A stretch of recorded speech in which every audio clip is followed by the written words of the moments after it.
The Chris Phillips Friday Late Show. It's a new way to spend the night out whilst at home on Second City Radio.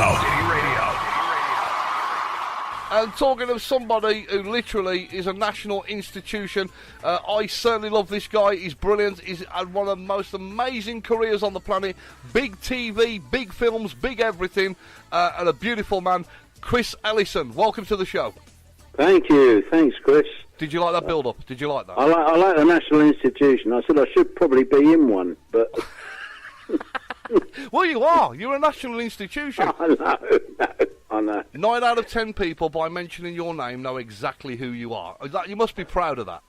Well, it's very kind of you to say. Yeah, I'm delighted. Yes, I'm delighted that people sort of react to the character and me. And yeah, I mean, it's, you know, I've sort of not on television now like I used to be.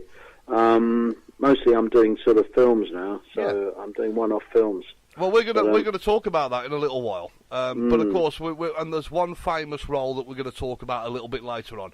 But first, I want to go back because I have done a little bit of homework on you, Chris Ellison. And acting wasn't your first choice. You were interested in art. I was. I trained as an artist. I still work as an artist. Yeah, I do. My painting's very, very big part of my life, and funnily enough, I've just been sort of moving forward with it within the last week. Really, the last 2 weeks, I happened to meet somebody very interesting who's actually famous for being a forger, but he's a famous artist called David Henty. Okay. Who is he's very his work sells for massive amounts, but only as forgeries. He's a brilliant forger, and he's very famous in the world. And he was chatting to me last week or the week before the summer lunch thing, and he said, "Oh, I'm going to put you with some people that I know, so that would be great." So I said, "Well, you know, please forge one of my paintings." Well, you kind of started doing this at school, from what I understand, and then you actually went on to art college. So yeah, I did. I was at art college in London. Yeah, I went to Campbell, and I did take. It's a serious thing in my life. I mean, art is a very serious part of my life. I don't dabble at it. I mean, I do paint properly, and people have got some of my work around. I don't have a website, and I'm not professional in that way. So what's the fascination? But hopefully I might be. Before I leave this planet, I hope that I'll have established myself a bit as an artist. So what's the fascination with art? What is it about art that floats your boat? Well, I don't know. I've just always been able to draw. I think I was always able to draw, and I kind of went on from there, and then I got in with various people who taught me. I mean, I didn't get into the thing I really enjoy now is acrylics. I paint in acrylics, which I actually didn't know about. And a great friend of mine, she introduced me to acrylics, and I thought, oh, this is for me, because I used to paint in oil paints, but oil painting's you have to be very patient, because it takes a long time to do. And acrylics are great because I'm quite impatient, and I like working quick. And acrylics are quick. You get a fantastic effect. You get the same beautiful colours and all that sort of thing, and you get the texture. But it's quicker. You can work with it quicker. So I mean, the question is just you started kind of. You still do it now, as you said, you're dabbling in art, and you kind of get very, very happy to be around that kind of thing. What made you wake up one morning and think, well, I love doing art, but I want to be an actor? How did that come about? I used to work in the theatre. When I was at art school, I was working in stage management in theatres, and because that's where I could get a job. I mean, life was a lot easier when I was very young. You didn't have to be a member of a union or anything like that. Well, I mean, I say that in the theatre business. I mean, nothing wrong with unions. I'm all for them. But the actual thing of working in the theatre, I could work. I worked on stage management at weekends and things like that. and then I got a part. I thought, well, this is good, and I really enjoyed it, and I kind of moved on very quickly.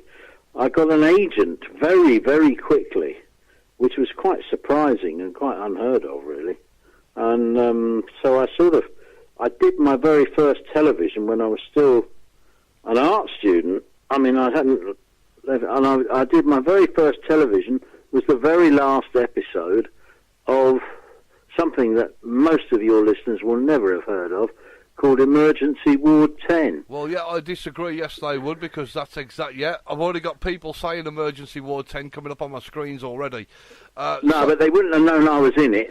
No, well, you'd have been. I was in it. I was in the very last episode that was ever made of Emergency Ward 10. Wow. And I played. They got these 4 young guys to come in as the new generation of doctors or whatever. Yeah. Why they got me, I don't know. And I actually got. I thought, well, this is brilliant, because I got to the rap party. And I'd only been in one episode, and it was brilliant. Well, it signifies here that 1975, you had a guest appearance in The Sweeney. Is that right? No, that was one of my first televisions. That was before 75, I think. It was probably 74 or 73. So what was you doing? I can't remember. I'll get my memories going now. But I did them all. I did all those. I mean, I did The Sweeney. I did the very third episode ever filmed of The Sweeney.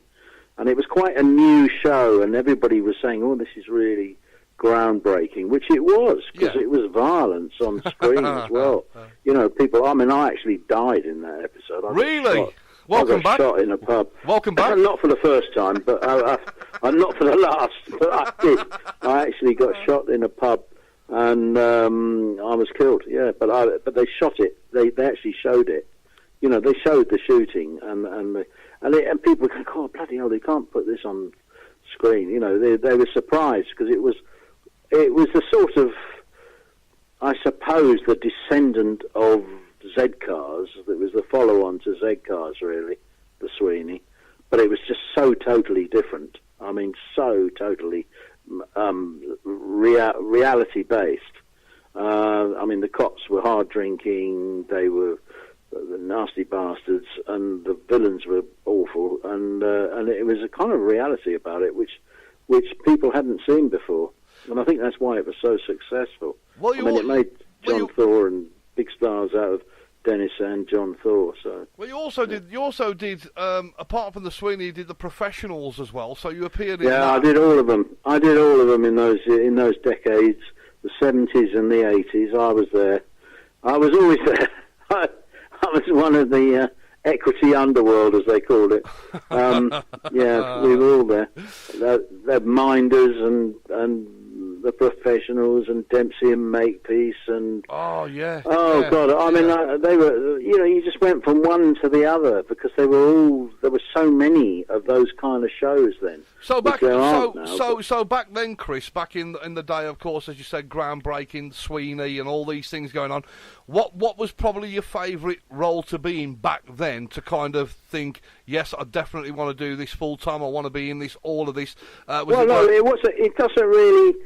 It doesn't hit you like when you start earning a living. Yeah, you kind of start earning a living, and I was actually earning quite a good living, right, quite early on, you know. And I thought, well, so it takes over, because suddenly you'll get another phone call, say, well, can you go up for this? And they want you for this, and so I did I remember doing Widows for Linda LaPlante. That was the first one big thing she had with Anne Mitchell, and I did the first series of Widows, which was also one of those groundbreaking series.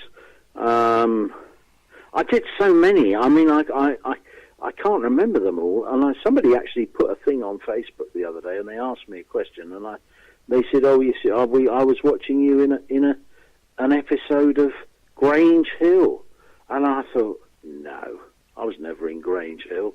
And I honestly have no recollection of it at all. So I might have been. I think I was in a spin-off called Tucker's Luck. I think I did that. Yeah, with Todd Carty. Yeah. Yeah. And I definitely did one of those.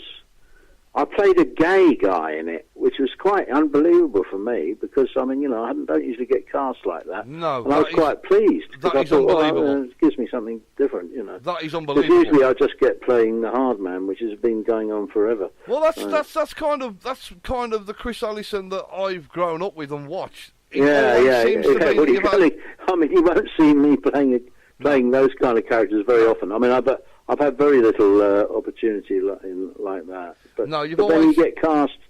People talk about typecasting. Well, yeah, everybody's typecast in a way.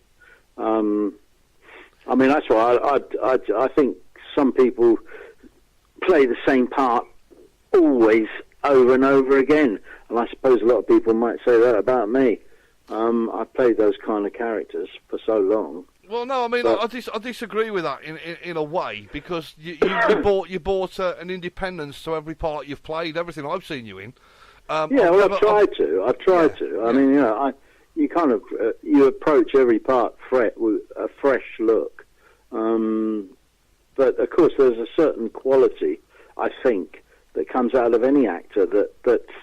I mean, I was watching that thing about a very English scandal. Have you been watching that with Hugh Grant? I haven't, no. Well, it was excellent. It was excellent, and but I thought it was so out of his sphere. Do you know what I mean? That what we all know Hugh Grant for, and then suddenly he's playing this completely different character, and he was absolutely marvellous in the part. And I thought, well, it just shows you, if you can just get it's a really interesting thought that he took that character and he just made it his own. It's brilliant. Well, here's some of the for the guys out there, of course, that have just tuned in. We're talking to the fantastic Chris Ellison live across the UK and the world. Got people patching in now, telling me they're listening in Madrid. So good evening, Madrid. I hope you're well. Thanks for tuning into this bitty show. Buenas tardes. I want to mention some films, and then if you could kind of pick the bones out of what you enjoyed out of this back in the day. Rosie Dixon, Night Nurse, Lady Oscar. I don't put that top of my CV. No. It's kind of there, so we've got to talk about it. Oh, have we? Oh, God. All right. No, well, it was one of the things. Yeah, back in the 70s, that was. Yes. Well, it was a job. It was a job. We all, I made some good friends in that film. Actually, Yeah. I did doing that movie. It was great. We all had a tremendous amount of fun. I mean, we had people like Beryl Reid in it. Beryl Reid? Arthur Askey. I actually worked with Arthur Askey in that. Wow. He was great. Askey, He was a really nice guy, and he died not long after. It was fun. It was just, you met some amazing people.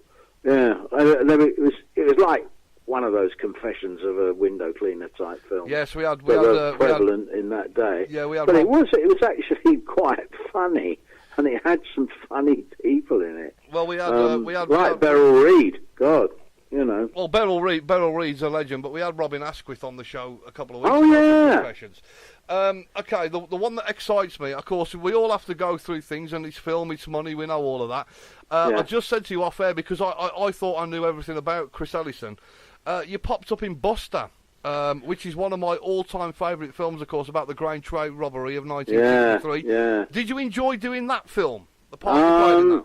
Well, I did, but it was hard work. I put my back out unloading mailbags on that. I remember it well. I remember there was a stunt guy on it, and he showed me the Alexander technique. He said, "This will help your back," which I've kept for the rest of my life. I always do it. But we worked damned hard on that film because they actually shot it. I mean, with the same train. Really? So it was like a documentary in a way. I mean, we shot the whole thing. I played a guy called, I think, George, and he was a guy. My character was based on a guy who was a professional train robber, which was absolutely fantastic because his character was the one. He was brought in to stop the train. He knew how to stop the train. In fact, he knew how to change the lights on the signals and all that so that the train would stop. So it was his job to do that. But he had a little firm, And I found out all about this guy. And I met Bruce Reynolds on that film, and he was, the lead, and he was great. He was a really interesting guy. I remember him saying to me, he said, "I wish we'd found this location, because where the farm was," he said, "we might never have got nicked." But he was very interesting man. But the actual, that character that I played in that film, which wasn't a massive character. I mean, it was only in the film, wasn't there a lot, but it was there and thereabouts. He ran a professional firm of train robbers, and the stories about him were quite interesting. And the fact that they used to not be successful all the time in their escapades. And one time they all had to get off because nobody bought a ticket. They were going to stop the train, and then the inspector came round, and nobody had actually thought to buy a ticket. They'd all jibbed on the train. And he chucked them all off at the next, so they couldn't go through with the robbery because it was the wrong place and all that. It was very funny, really. I thought that film and your part in it, now it comes back to memory, was amazing. And then you featured in Paul McCartney's feature film, Give My Regards to Broad Street. I did. 1986, it's saying here. Was it? I don't know. You got the dates more than me. I can't remember. So what was it like in that? I remember that one. Yeah, we shot that up in Elstree. That was one of my favourite jobs. Do you know what? It was me and an actor, a lovely actor called John Bennett, who I hope is still with us. I'm not sure if he is. Quite a very well-known actor. You'd know his face immediately. And he and my agent rang me up, my agent at the time, I can't remember who it was, and said, "They want you for this film. Do you want to go and do it? There's no dialogue." I said, "What?" He said, "No, you don't have any dialogue at all." He said, "But you and this other guy, John Bennett, we are these two sinister characters in dark suits who appear all the way through the film, and nobody's quite sure who they are." and it went on for months, and I earned an absolute fortune out of it. And I kept going. They kept calling me back for night shoots and all sorts. And it was great, and it went on and on and on. It was the most, well, I shouldn't really say it, but it wasn't a very good film. Oh, we used to call it Home Movies for the Rich, because it was like McCartney and all his mates.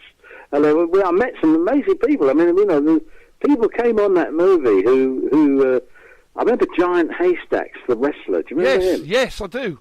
Yeah, he was on it, and he could never go to the canteen at lunchtime. He's too big. He was 48 stone. Wow. He was 6'11" and weighed 48 stone. Yeah, he was an amazing bloke. He was very quiet. Luke, his real name. Yeah, and I met some real good characters on that film, but I never had to learn any lines. It was just brilliant. I thought, God, if only I could just do. I mean, I shouldn't say that, but it was great. I just had to appear menacing and stand behind John Bennett on his shoulder. I was John Bennett's mind, and John Bennett didn't say anything, I don't think, through the whole film. Well, you went straight from that, Chris, talking about a non-speaking part, and then you went into another film playing criminal gang leader Charlie Elkin in Running Scared. Oh my God, yeah. Oh God, yeah. That was a kids series. Okay. But it was a really good kids series at the time. BBC, yeah. That's right. I played Charlie Elkins. Yeah, with Alan Ford was in my gang, Fordy, and we had all kind. Who went on to be in Snatch and all those films. But we did. That was quite good fun. That one. You're bringing a few back here. Yeah, I enjoyed that. Before we talk about Sun Hill, which I'm very excited talking about, can I just say hello to Kirsty? Now, Kirsty's listening to the show in Bristol. She's just sent me a DM saying Chris Ellison did play a transvestite. And you played it in a radio series called The Change. I did. There you go. There's a claim to fame. I think I'm one of the only... I think, actually, it was a series that was first done... They did a pilot series of it with Kenneth Cranham, and he played the part that I played. So he did it first, and then I did it with lovely Linda Bellingham, who's no longer with us, who played my wife, and that was so sad when she went. But I lovely woman. I really liked Linda. I did. Funnily enough, I'd worked with Linda before in a series called Murphy's Mob. And you won't remember that one, but that was going back as well. But she was such a wonderful woman. But she played my wife in that, yeah. And I played a transvestite, which is a strange thing to do on radio. But somebody with your acting skills and your TV and film presence, it was right that you played the transvestite on radio. Yeah. I don't think seeing you in a skirt on the TV would work for me. No, but you don't understand. People don't understand about transvestites. They're not gay. Yes, I'm aware. They're just blokes who like dressing up as women. It's most peculiar. That's what I told you. I remember there was a technical advisor on, a woman on the show, and she was married to a guy who was a chief inspector or a superintendent in the Manchester Police. And he was about 6'4". And he was a transvestite, and she was married to him, and they had a very happy marriage. And they used to go to the conventions, all these transvestite conventions. I learnt all this stuff when I was doing this show, and I thought, this is absolutely unbelievable. And they go with their husbands, the wives, and they all help them with their makeup and everything, but they all end up looking like men. That's the trouble. Well, I'm glad you've said that, because what you've just said, I can tell my wife, because she's always catching me on a Sunday morning in her clothes. But now you said that the man that is Chris Ellison says that's okay, then I'll run with that. That's okay. Yeah. I'm not too sure about having my girlfriend in the spare room, though. Bit unsure about that. I'm still working on that, Chris. So, I mean, we talk about all these fantastic things you've done, and of course you have this kind of presence. And yes, the characters that you play, I mean, I'm scared of you, and I'm only talking to you on the phone. When did you... Well, you've got nothing to be scared of, I can assure you. I tell you, I don't think... You ask anybody who knows me, I'm not the least scary person in the world. So, of course, you're going through all these fantastic things. You've named so many things already. When did you get the phone call for the Bill, and how did that character come about? Well... I'll tell you how it came about. It went, because I remember it well, obviously. I was called up to meet the producers of the show, because it was brand new. They hadn't done any of it, I don't think, at the time. It was Wooden Top. They'd done one called Wooden Top. And then they were going to do the thing called The Bill, which was going to be a move on from Wooden Top. Because Mark Wingett was original, and Trudy Goodwin were the originals in Wooden Top. But then they were going to make The Bill. And they called me, I was called in, and they offered me the part of Roach. Really? Yeah. Which Tony Scannell, of course, played. Yes. And made his own. But I was offered that, and I didn't want it. For lots of reasons, not because... I fancied the part of the DI. Because everything spins off him. Yes. And I thought, that's the part. And a guy called, the guy out of, Abigail's Party, who played him, John Salthouse, yes. who played Galloway originally in the Bill. He'd already been cast to play the DI. So I said, well, I think I'll pass on this. I mean, you know, I don't often turn down jobs, but it wasn't. I thought, well, if this is going to be a long-term thing, I want to play the part I really want to play. Do you know what I mean? Yes, of course. So I didn't play it. And then the writer, Jeff McQueen, he put me in a couple of episodes with John Salthouse. I was a visiting copper. And his name was Tommy Burnside, and he was a nasty piece of work, and he was an absolute nuisance, a pest, you know. And everybody hated him, especially Bob Cryer. He hated him, and everybody hated him. And he was an obnoxious character. And I did that in 1984, I think it was. I played episodes playing him, and that was it. And I thought, well, it was nice to have been in it, and all that. And then they changed the format, and instead of the hour-longs, because I think they used to shoot 13-hour-long episodes a year, and suddenly they turned it into 2.5 hours a week, which is a completely different format. Yeah. And John didn't want to do it. He said, no, I don't want to do it. Well, whatever reasons he had, he didn't want to do 2 episodes a week. So he left. And they called me up and they said, look, we'd like to bring the Burnside character. I think Jeff McQueen had quite a lot to do with it, God rest his soul, because he died very young, Jeff. Yeah. But he liked my character. And he sort of, called the tune for me, and I think that was why I was brought in. And then, anyway, they brought him back as Frank Burnside because there was somebody in the Met, would you believe, called Tommy Burnside. Okay. It's unbelievable, isn't it? But there was a real character, there was a real person, so they had to change the name. And I came back as Frank Burnside. So when they decided and you agreed to go in as Frank Burnside, how long initially was your contract going to be for? Well, your contract was never very long on that show. I mean, it was always a year, I think. Yeah. That was it. The year was about as much as you got, and then they'd renew you if they liked you, and they'd renew you, and if they didn't, they wouldn't renew it. I mean, it's one of those things.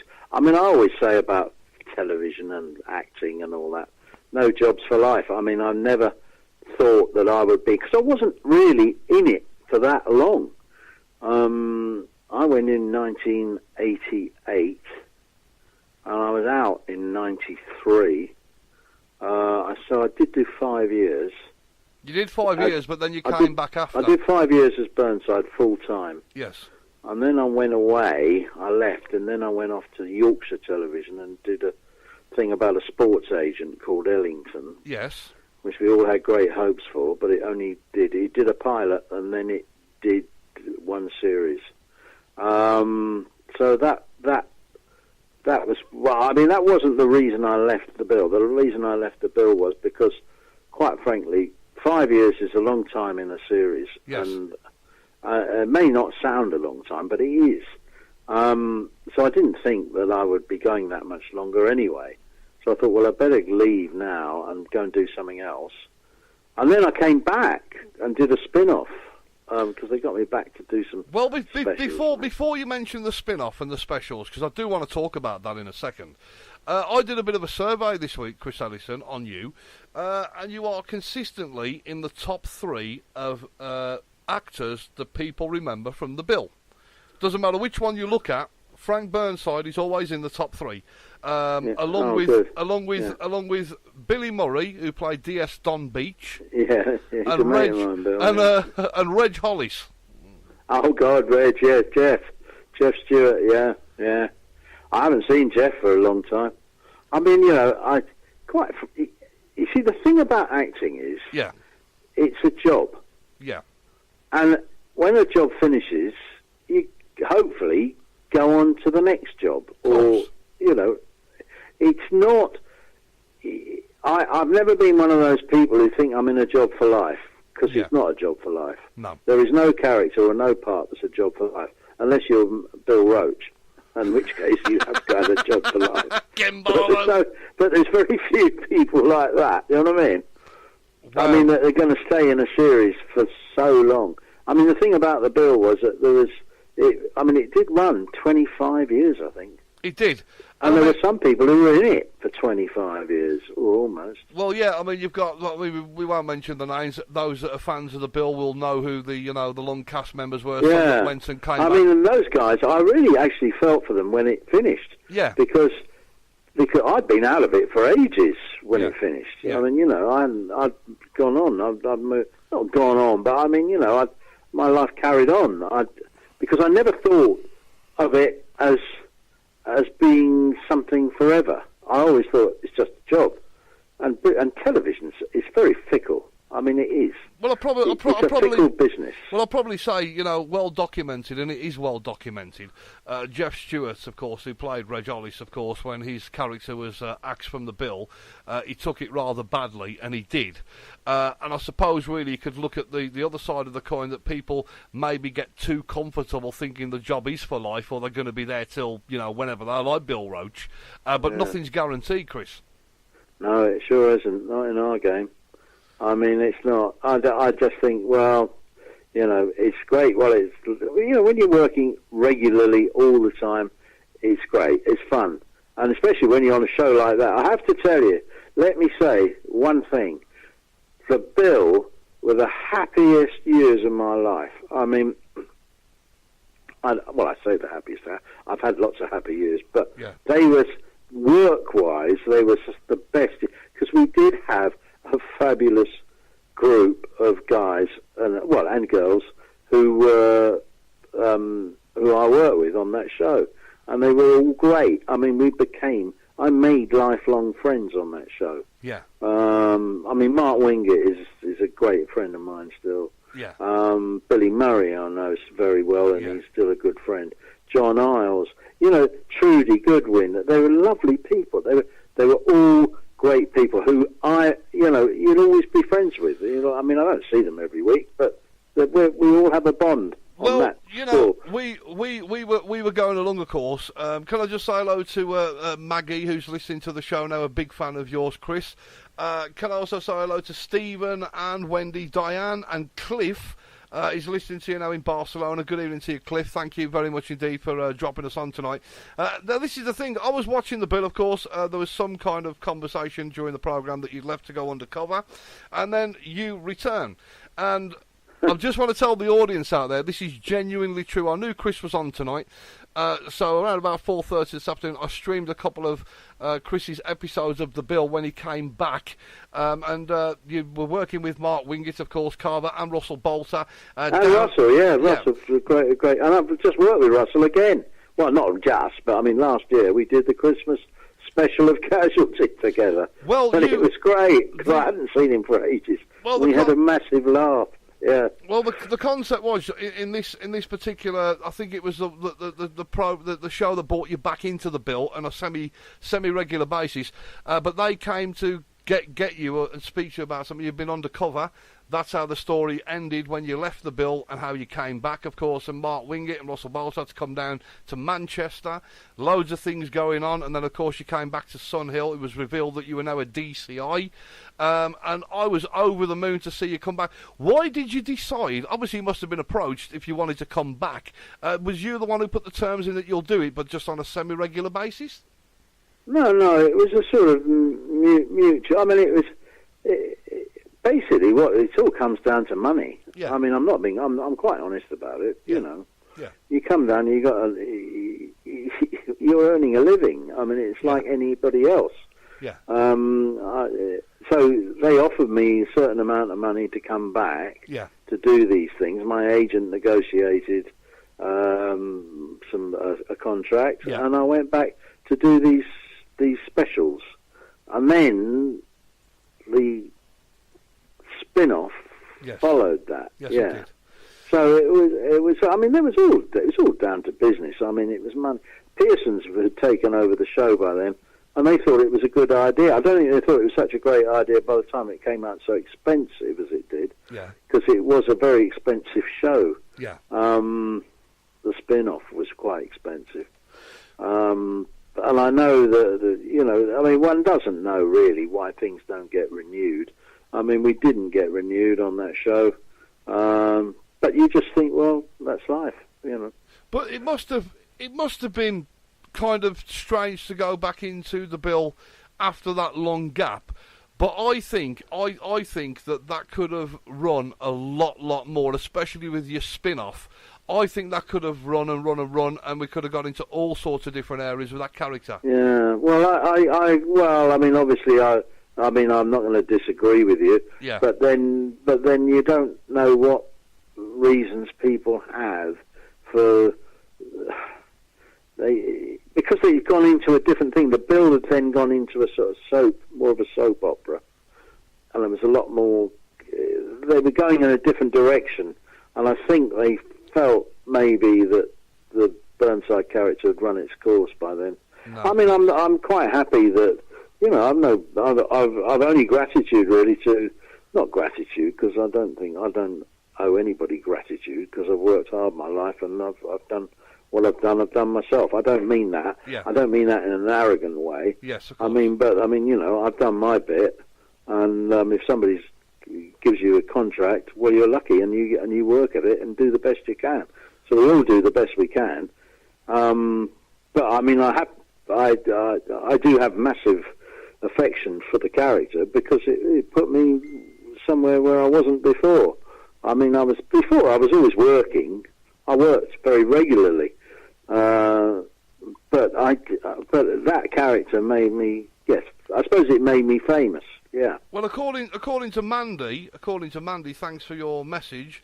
You had a very high sex appeal with the ladies. Yeah, I think that went years ago. Rubbish, Chris, rubbish. I just play gangsters now, sort of aging gangsters. But do you know something? Just touching finally on the Bill side of things, your character, honestly, was so believable. The fact that, well, I mean, I look, you know, there's certain things you take with you in life, and I'd met a few people, I know a few people, and I don't know. I mean, I sort of used that, and I didn't do any training with the police or anything. I never had any association with the police while I was doing it. I never did. I mean, a lot of people used to go to these police dues and stuff. I never did. I just sort of looked at it as a job. I mean, it's just playing a character. I didn't take it home with me. I didn't. I always feel that, you know, once you don't want to get too immersed in these things, you know. Otherwise, it does take over your life. I remember my wife always said to me once when I was first met, when I met her, which was a long time ago now, 38 years, and she was in a show in the West End, and I was in a show in the West End. I was in a thing called Once a Catholic. right. And then I went from that straight, over a weekend, I went from Once a Catholic into play Bill Sykes in Oliver for Cameron Mackintosh at the Albury Theatre, what was then the Albury Theatre. And I did 6 months in Oliver playing Bill Sykes.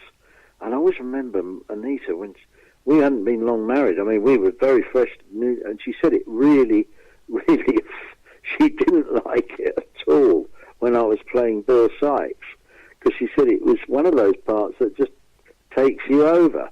And it's a strange thing. I mean, Burnside never did. I never went home with Burnside.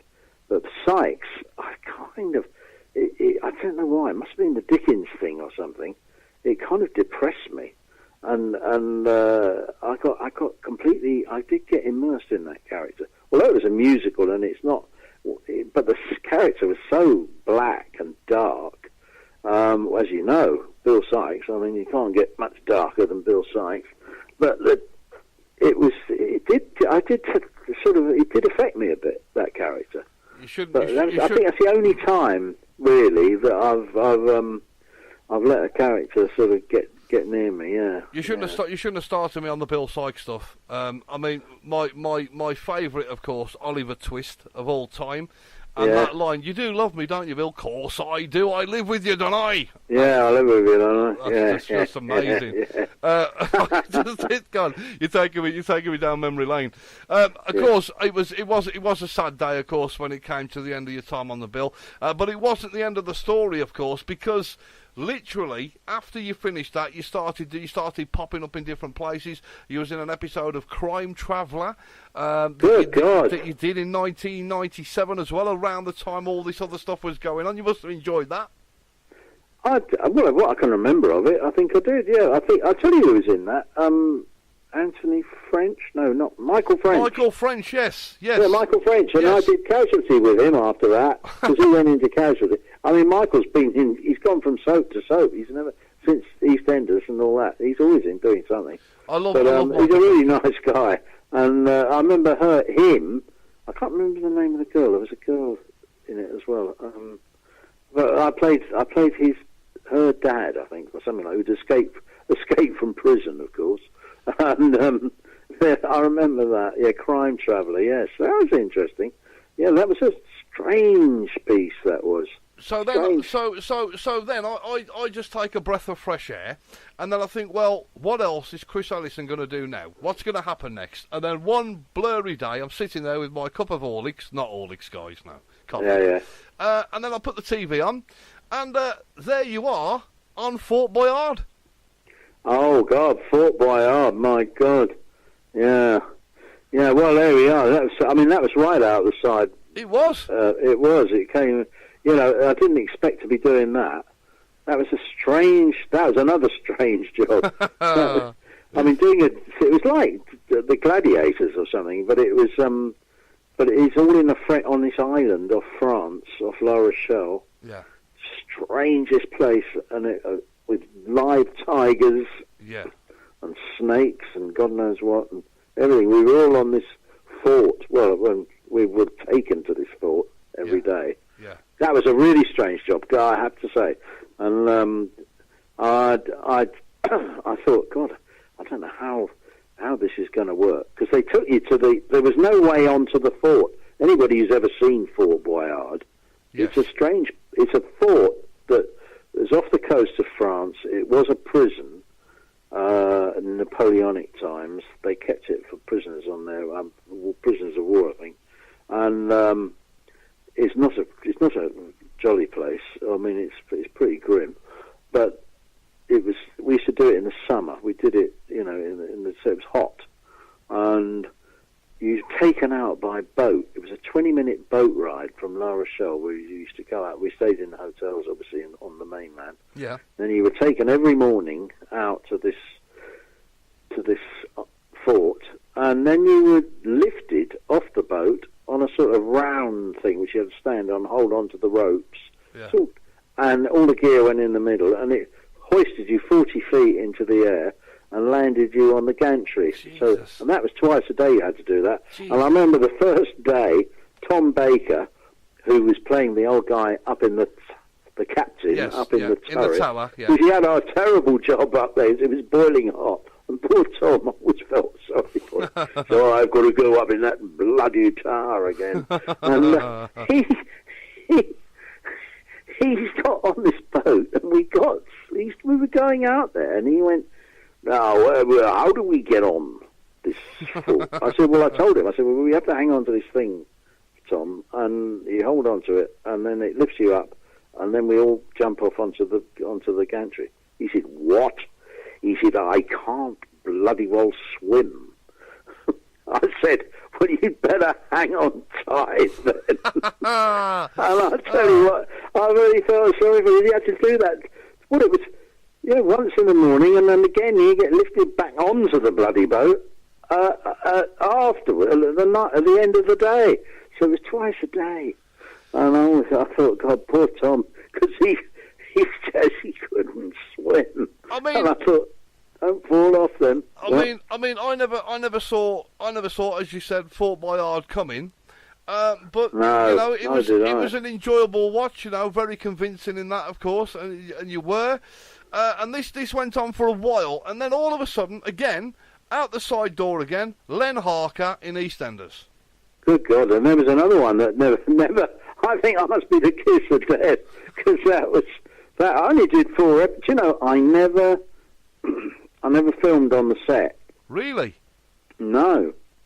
Well, I did. I did one scene driving into Albert Square. Yeah. And that was it. But I was never in the studio. Never. We did it all on location. And it was searching for Pat Butcher's long-lost Down syndrome sister. Okay. And that I was helping her to find. I don't know how we met. Something happened in a car park, and she was left stranded, and I helped her or something. Anyway, that was it. And this bloke, Len Harker, yeah, and he made rocking horses. It was most peculiar. It was bizarre. And he had this van, and he drove around in this van, and he had made rocking horses. But they wanted to bring him in. I mean, the talk was, when you go and see them all at EastEnders, if they think you're going to be in it for a while, they talk to you about the character and all that. And they gave me the back thing of him, and that he'd been born in wherever it is. What's it called? Where's it called? Where is it? Where's EastEnders set? The character, the place. Walford. Yeah. Yeah, he'd been born there, and something had happened. He's been put into Borstal or something bad. Yeah. And then he disappeared, and then he came back, and that was the whole thing of it. But it never happened. I don't know why, but maybe they didn't like me. But it just didn't happen. I mean, not to embarrass one of our very own, and I know it was before you took over as Fort Boyard, but I've just been highlighted, and I did see this. Our very own Sam Kane was in an episode of Fort Boyard. Not when you were on, Chris, but he was in an episode of Fort Boyard, of course, along with along with Frank Bruno. Oh, was he? Oh, they were doing the celebrity team. Yes. Oh, yeah. Oh, interesting. He's never told me that. Well, he won't, because he ended up in the cage. Oh, really? Oh, right. Oh, right. And he deserves it. He deserves it. I'll ring him tomorrow and remind him. Yeah, remind him. Just to say you were he was in the cage, hanging up there in the cage. And do you know what? I should have took a screenshot of it, and I didn't. I could have dined out on that for a month. But of course, so you did EastEnders, of course, but you've done. Let me just read this little checklist off. You've done Casualty, John's Jod Deed, you've done that. And also, very surprisingly, and I mean this with all beautifulness, you won Celebrity Come Dine With Me. I did. So you can cook. Oh, well, I'm not a bad cook. I'm all right. I'll tell you what, it was a great surprise. But I do have to, there were certain elements of Come Dine With Me that I have to remind people of. I always feel I slightly won it under false pretenses, because you always... I mean, I thought my food was great, and the night was great. In fact, I'm sitting in the same room now where I entertained the other... Who was your celebrity diners with you at that night? Rafe Baggio, who was in The Apprentice. Yeah. And Lynn Franks. Okay. The PR guru. Yes. And oh God, I'm gone blank. Oh, don't ask me now, because I feel stupid. That's fine. Doesn't matter anyway. No. She was in EastEnders. Oh God, you'd know straight away. But anyway, I've gone completely. If anybody knows out there, DM me and let me know. Doesn't matter. Yeah. So well, it does to her, but it wouldn't. I can't do anything about it because I've gone blank. No, it's old fine. age. That's fine. Yeah, I can't remember what happened. Oh yeah, so when it came to my house, because you do it in everybody's different houses, you know. I think I was the third night. I can't remember. And unbeknownst to me, June Brown was down in Brighton, and she'd met up with a friend of mine, a mutual friend of ours, because I know June quite well. Yeah. And she said, "Oh, let's go over and say hello to Chris." So they'd been in a restaurant having a meal and all that. And suddenly it got to our sort of dessert time for my Come Dine With Me, and the doorbell went, and I promise you, it was... I think Lynn Franks thinks to this day it was set up, but it wasn't, I promise you. And I went to the door, and it was June Brown. Really? And there was Dot Cotton on my doorstep, in the middle of my Come Dine With Me. So, and saying, "Hello, darling, come in," you know. And I went, "What's all these lights doing up out here and all that?" And I said, "I'm doing Come Dine With Me." And she went, "Oh," and she came in. Of course, they were absolutely over the moon. Production company were really pleased, you know, of course. I absolutely love my audience. Hello to the lovely Alex, who's already on DM. The EastEnder actress that was in your Come Dine With You was Michelle Gale. Oh yeah, Michelle, of course it was. Well, I know it was, because it's my memory, mate. Memory. yeah. I still remember my lines, but I'm not great on names. I never was. So so listen, Chris, you've done so many things, of course, and you're still going strong. And you've just filmed a new film. Can you tell us about that? Yeah, I've done. Well, we've done a series of films which I've been working with a producer friend of mine, Jonathan Southcott, who's for Hereford Films. He's a very prolific producer of Brit crime dramas.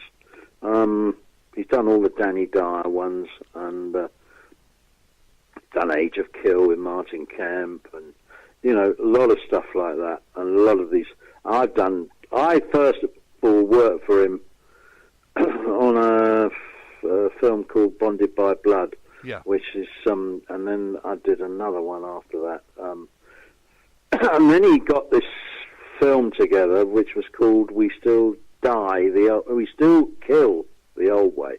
We Still Kill the Old Way. And he had this great idea, and I thought it was, from my point of view, it was great. So he got old actors. Well, I say old. Well, yeah, because we were old villains.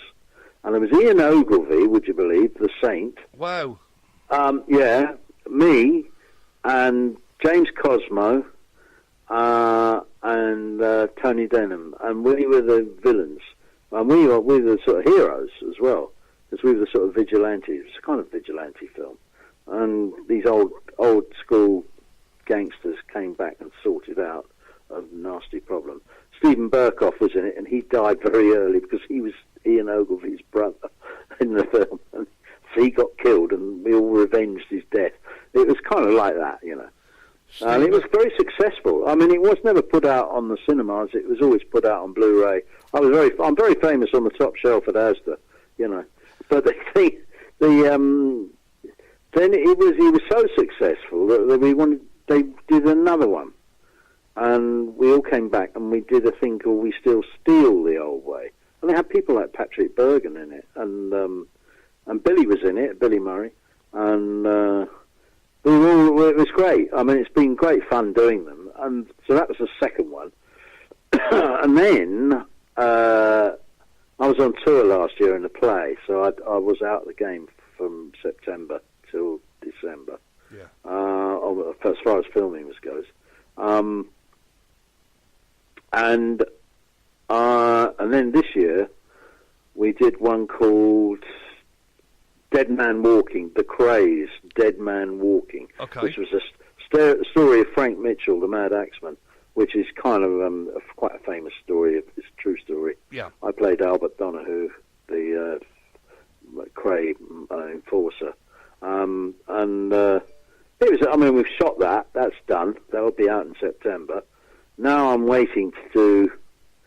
Well, I've got 3 projects coming up, all to do with Hereford Films, because I'm sort of now an executive producer, so I'm sort of involved with it. I'm doing one which we're hoping to do with London Live. Do you know a station called London Live? I've heard of it. Yes. It's a cable station. It's quite a big station. It does quite well.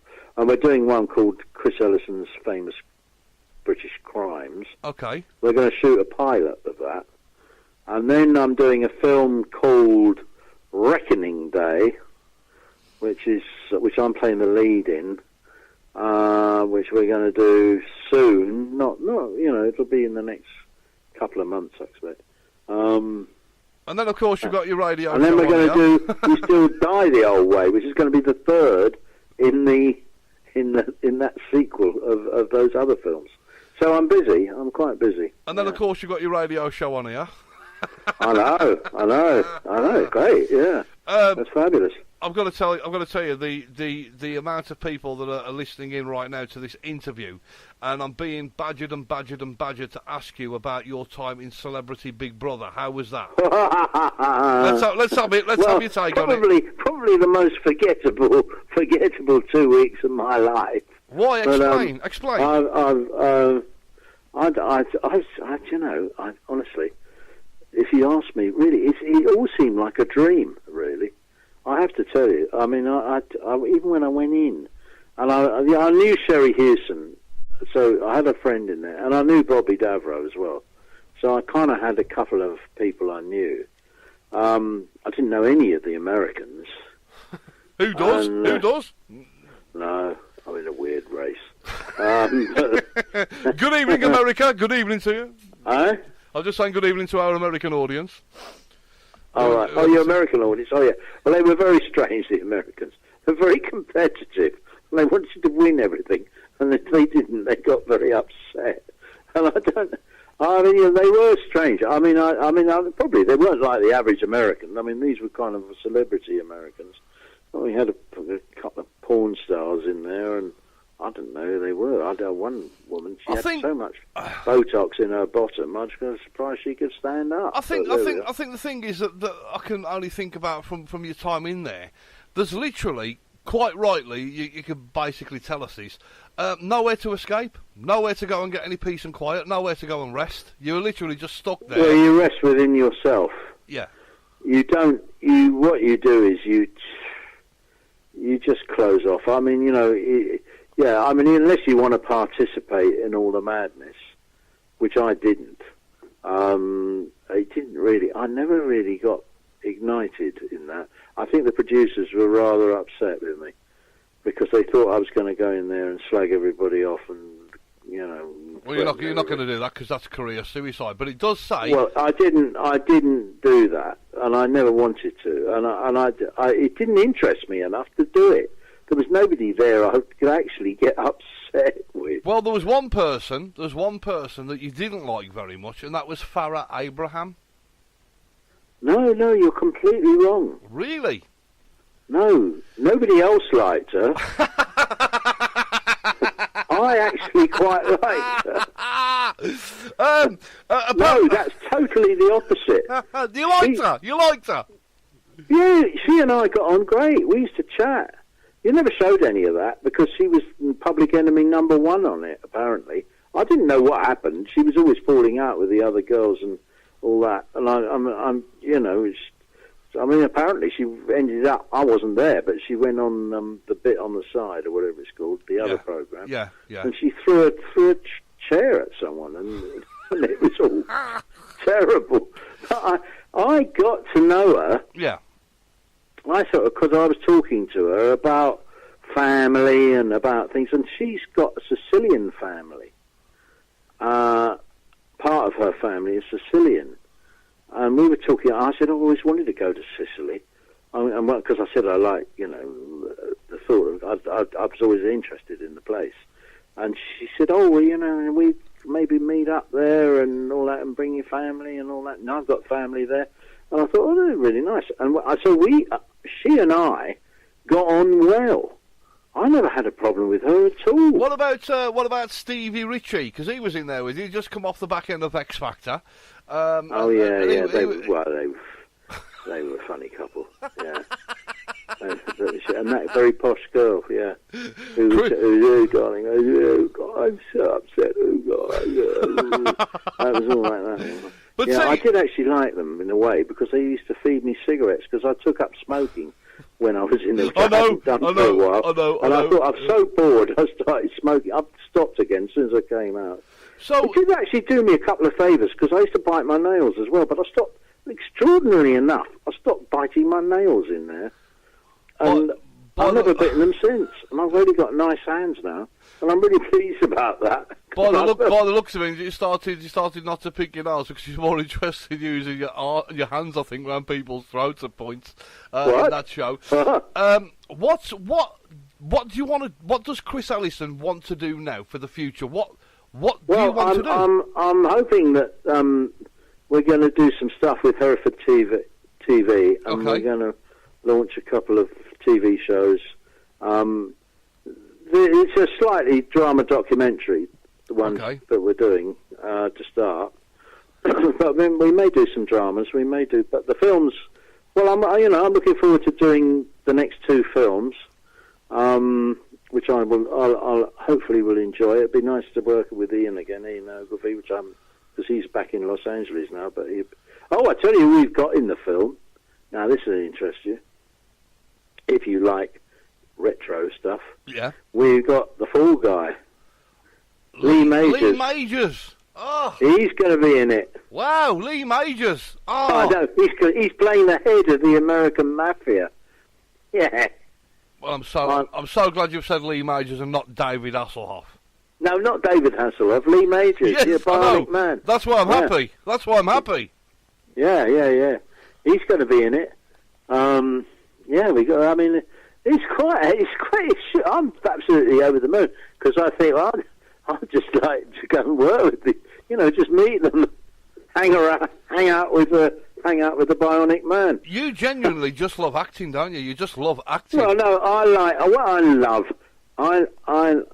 I always say to anybody who wants to go in to be an actor, I mean, I'm probably totally wrong, because, I mean, nobody ever asked me for advice, but if I ever give any advice, I'd say, keep your sense of humour, because it's the most important thing. Because I'll tell you what, if you start taking yourself or your life too seriously, of course, you're going to get very depressed and very, I just think the great thing mostly about actors, the ones I've worked with and the ones I like, over the years, is that we all have fun. And that's what it's supposed to be. I don't think we're put on this planet to be miserable. And I do think that even if you've got a sense of humour and you're having some fun, it makes it so much easier for a start. And I do think the majority of actors have got a good sense of humour, which is great. And that makes it all the more interesting. Yeah. I think kind of everything that we've talked about tonight resonates this professional attitude that you have towards no job is forever.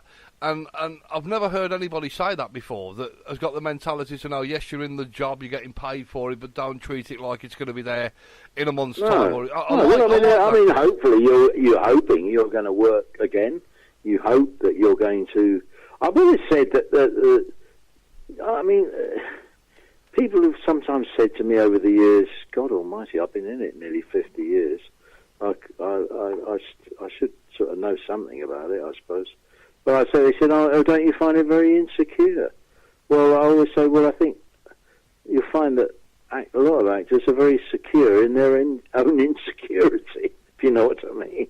You could be just as... If you've been in a company working for them for 40 years, and they suddenly turn around and said, you're redundant, what are you going to do?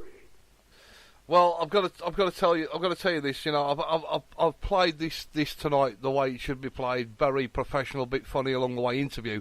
But you are, and I mean, I've said this all week on my breakfast show this week.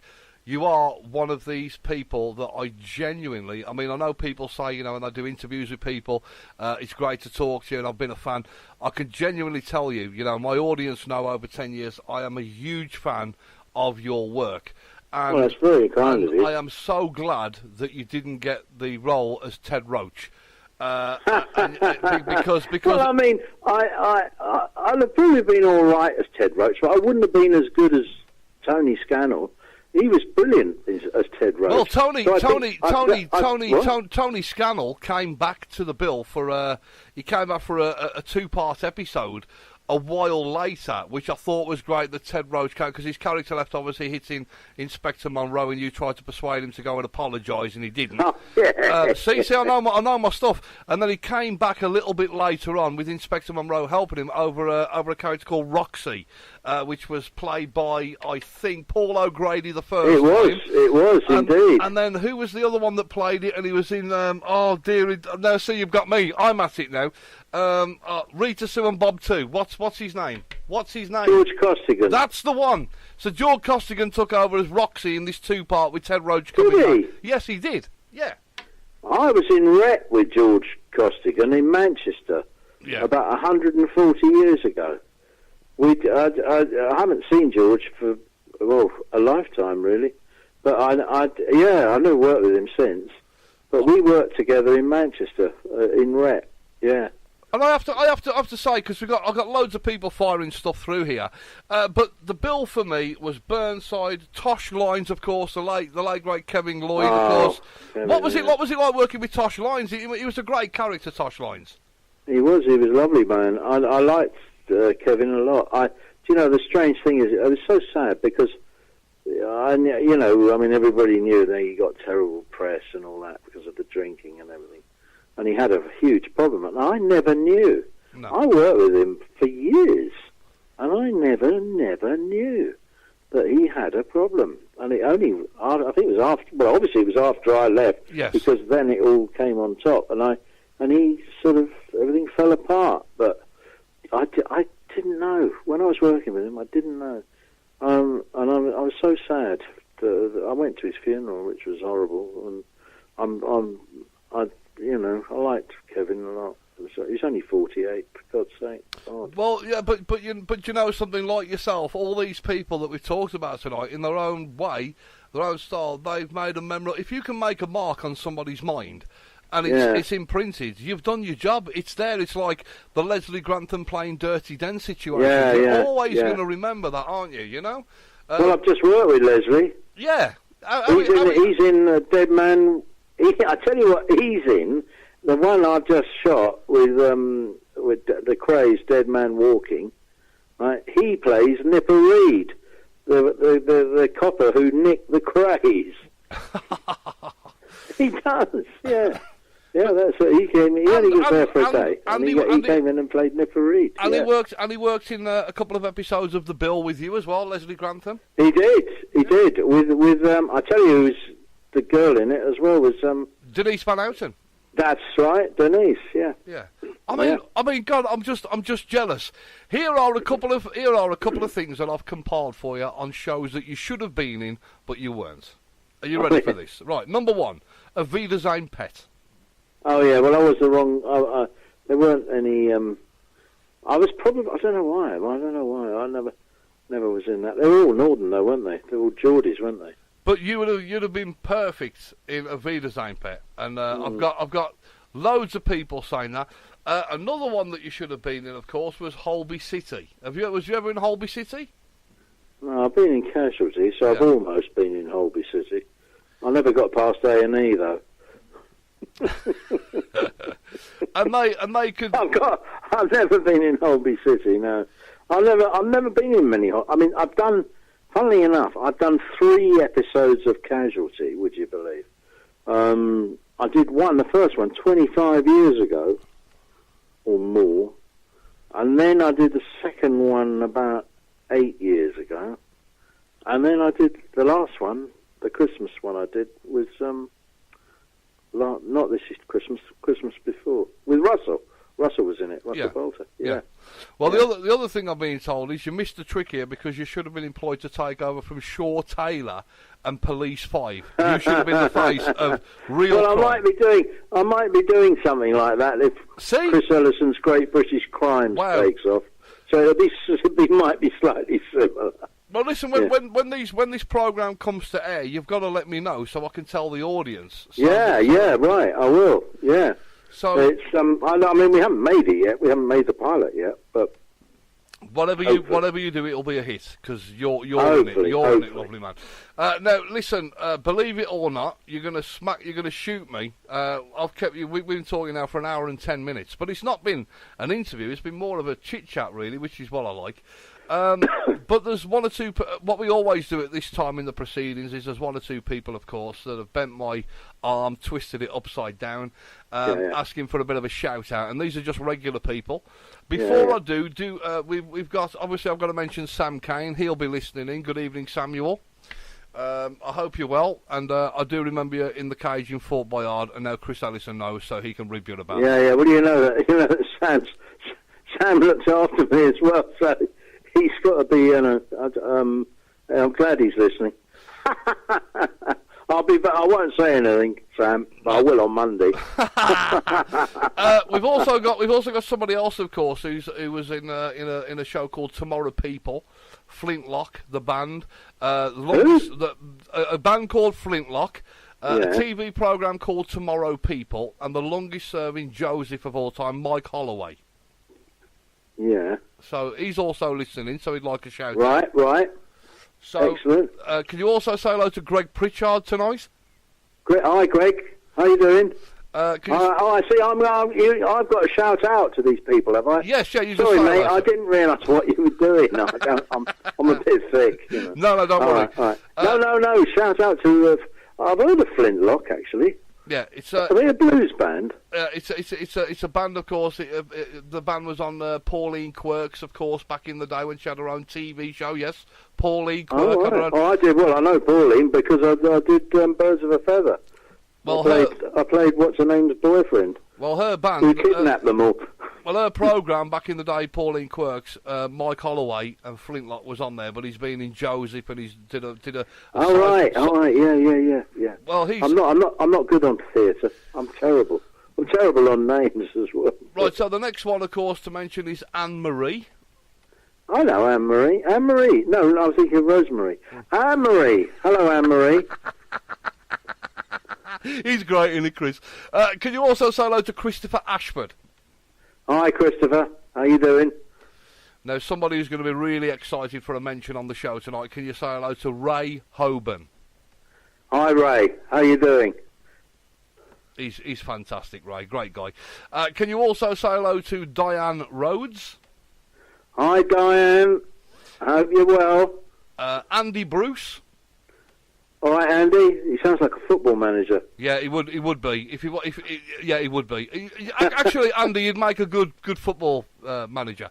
And I know that you've been on Soccer AM as well, haven't you? You've appeared on there. I have, yes. See, I've got it all. Soccer AM. I still love Soccer AM. Yeah, it was fantastic. Can you also say hello to Paul Rhodes tonight? Hi, Paul. How you doing? Can you say hello to... No, he makes cakes, I'm being told. He makes cakes for the celebrity world. Can you say hello to Rob from Rockin' Rob's Cakes? Hello, Rob. And I hope your cakes are rocking. Yeah. Only you could do that. Can you say hello to Mandy Phillips? Hi, Mandy. Hello to... A couple more to do. Can you say hello to Maxine? Hi, Maxine. How you doing? And can you say a big hello, if you can, tonight on the show, because this would be absolutely amazing. If you can say hello to Wilf, who's listening to the show. Hiya, Wilf. How you doing? And, of course, finally, if you could say hello to the lovely, let me just get his name up because it's on the screen. Can you say hello to Bob as well? Bob in Leamington, also listening to the show, loving your voice. Hiya, Bob. There you are. Hope you're well. So that's all put a smile on your faces. And can you also say hello to somebody else who's just popped in, the wonderful, and she's a great singer, Angie Brown. Hi, Angie. Hi. Well, go on, give us a song then. Well, she had a hit with Bizarre called "Why Waste Your Time? You know you're gonna be mine. You know you." Well, that's good. It's unfortunate that you had to sing it, Chris. And make it completely. I've ruined it. That's what I've done. Ruined it. I've ruined it. I am not a singer. I am not. You should get her to sing it. Angie, can you sing a track and send it to Chris Ellison on Twitter? Just send him.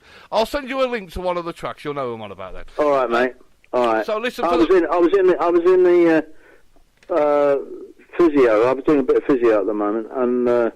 They played one of my favourite tracks. It's not Desert Island Disc, is it?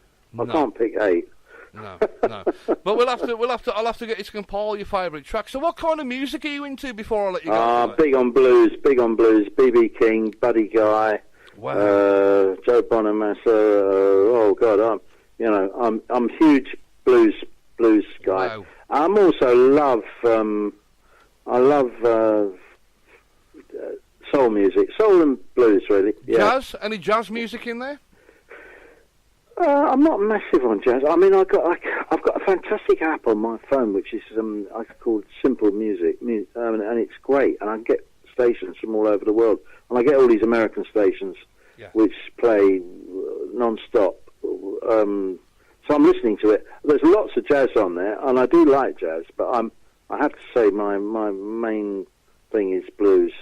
You know, Delta blues and Chicago blues and all that. You know. Well, there's a station out there in the World Wide Web that's dedicated to just 24 hours a day, the Beatles, and there's another one that's 24 hours a day. It's Elvis Presley back to back. Good God! Well, I think I'll get a bit fed up with that. Yeah, and me. I mean, I'm sorry, but I mean, I like the Beatles and I like Elvis Presley, but I don't want him 24 hours a day. 24 hours of Chris Phillips a day, I could work with. Quite easily, but that would be about it.